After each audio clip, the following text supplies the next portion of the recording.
This, remember, the one that I just stopped is talking about that.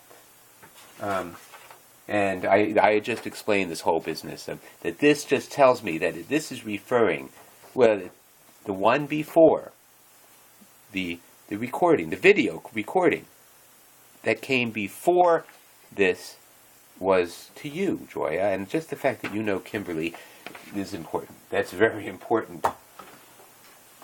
And why is it important? Because that is what Z860 is, something that is more specific to you. And it's an audio recording that I did a while ago. I mean, a while meaning this morning. I could even look up exactly when I did it. And I was thinking, it talks about, it refers to Kimberly, and you know who Kimberly is. And I'm not going to say much more about who Kimberly is, because she has a right to privacy. I will refer to her other times, but I mean, that's an actual name, and I don't want her name to be associated with anything else. Yeah, you know who Kimberly is. I know who Kimberly is. That's it. Okay? Because the thing is, if somebody knew who you were, well, there might be. Are there actually... you know who knows who Kimberly is?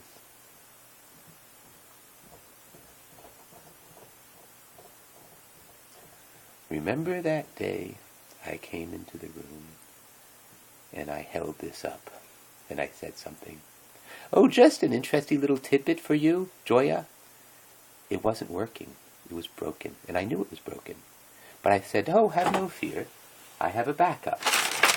The phone. Oh, I can't point the phone out because the phone is the recorder. This phone right here that's on a tripod that is facing me, that I had, and I had it in my breast pocket. And I turned it on because I knew, I was telling you that I'm recording and I was holding this up, but I knew it wasn't working because guess what? That guy, Emiliano, he grabbed me in the hallway. And he grabbed me in such a way that he somehow got a hold of this thing, which happened to be around my neck. I don't know how. Oh, I know. It was in my breast pocket. This was sitting in my breast pocket. And he grabbed me, and this thing went flying across the floor and broke. I mean, this is a replacement. The one that you saw was broken. I knew it was broken. But I said to myself, have no fear. I've got the phone in my breast pocket. And guess what, though? The problem with recording on the phone is that if you touch the phone surface, it's a touch phone, an Android smartphone, you touch the surface of the phone, and if it happens to be on, and it's in the recording program, there's a recording program that I got for free, and I've been using. And, but the problem is if you touch the screen, anywhere on the screen, it'll stop the recording. So as I put it into my pocket, I accidentally touched it. I mean, what I should have done is I should have turned it off on the top, just turned off the screen. If I had done that, I would have recorded that little speech I gave, which, all four of you, I did it, and then I walked out, and everybody was kind of going... And unfortunately, I don't have a record of what I said. I know pretty much what I said, because I practiced and practiced and practiced. But I lost it. Oh, well. Doesn't matter. But there's a lot. I mean, life is interesting. It is. In normal life. And you see, that's this guy, James Joyce, the guy who wrote Ulysses. He wrote it, it took him from 1914 to 1921 to write about one day. He did write about a number of people, but for the most part it was the life of one person throughout the day and several other people at important points throughout the day, and then a lot of other people like just once or twice throughout the day. They're just it was a rich group of characters that he portrayed, but He only really followed a couple of them, and only one really all day long. But it took him 7 years or 8 years to write this thing. But his whole thing, he called it Ulysses. Ulysses was this guy, or Odysseus, the two different. Ulysses was the Roman name, Odysseus is the Greek name. The story, it's the Homer story. Homer Simpson, he wrote. Homer Simpson was quite a guy. Before he started working for the nuclear power plant, he wrote this story about this guy. I mean, he wrote a bunch of stories about, but this one, the other one, the story about the Trojan War. Helen, the face that launched 1,000 ships. How many people died because, what's his name, fell in love with well, there was a fight over who was going to get Helen. One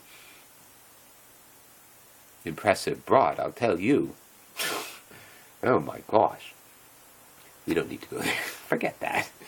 We're supposed to get some work done over here, aren't we? Maybe. Maybe that's what we're supposed to do. So you know what? I'm going to go over there and do it. Oh, but I'll just finish up. Just the main point was that he believed Homer Simpson.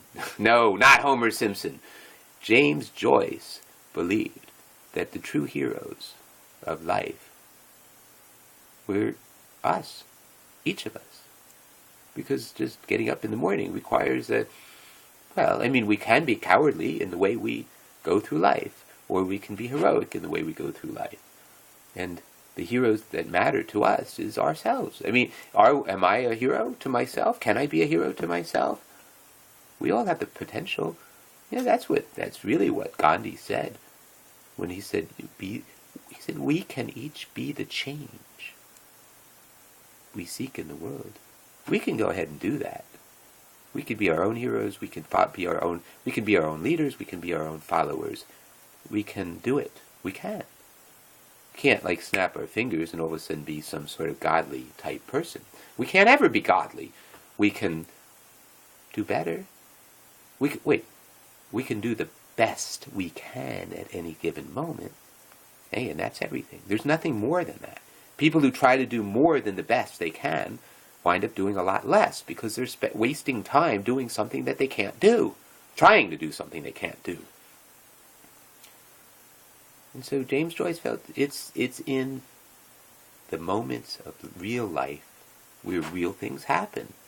And the real heroes are the ones who live life with what they've got, the cards that are dealt. The guy who is Ulysses in James Joyce's Ulysses is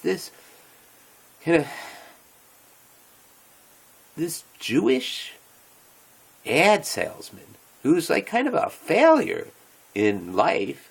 He can't make money. He's married to some buxom singer who, and you wonder how the hell did that happen, and you learn at the end why it happened, why she decided him. Well, him is another. She decided, and there was a reason. Well, I knew he could understand me. He understands women, and I knew that I could get around him. And so I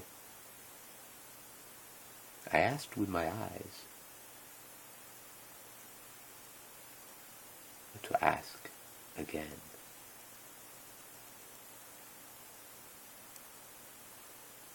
Yes. And he said, would you? Yes, say yes, yes, my mountain flower. And our hearts were beating like mad. So then I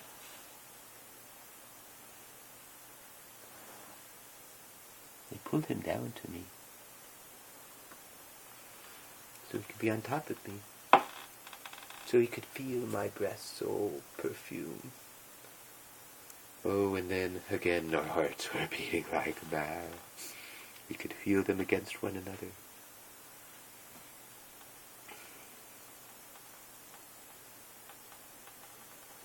And I said, yes.